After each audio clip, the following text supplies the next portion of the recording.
How did you go about building your real estate agent side of the business?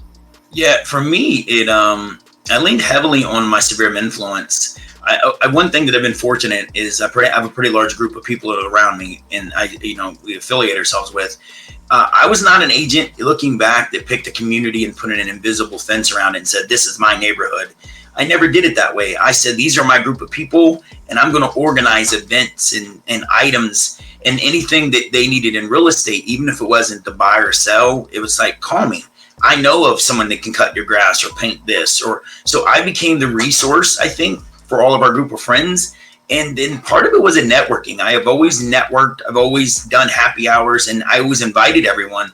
So I think I was also correlated with, the fun guy in the business world. And so I think that's how I leapt into it accidentally, because that's just who my personality is. But I became the resource. I never was even though Marion Village probably to this, not any longer, but at that time I was the expert. I knew everyone. I knew what road versus what street. And I never had that as my go-to area. Mine was still my sphere of influence. So I go from Buckeye Lake to Choctaw Lake in the earlier days. Those that are in Ohio know how far that drive is. To chase the money. At that time I was chasing every opportunity. And, you learn along the way where you show someone 20 houses and then you don't get paid, right? You learn to start asking better questions. Like, are you really trying to buy a house? So, I think that was me. I focused on my sphere of influence. It took me years later to really realize business plan and marketing plan and actual strategies of prospecting, what hunting versus farming is like. And that goes over some people's head, but that's a real thing. But trial and error, young kid doing dumb things until, you learn. And now I'm an old person or an older person doing goofy things. Right. But it's just what it is. I want to touch on two things, but you said, there's a difference between hunting and farming. Can you just simplify that a little bit just so the audience can digest it?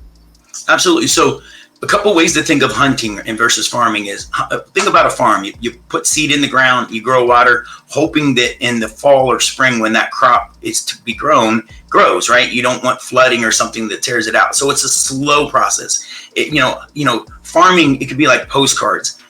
Sending out one postcard to a community probably isn't going to get you anything. But if you do it over 12 months, 24 months, at some point that crop will then grow and then you can harvest it. Hunting is the exact opposite. And you can do it on your farm, we'll say, hypothetically. Hunting is that I'm going to go door knock. I'm going to go to an open house. I'm going to pick up the phone and call everyone in the area.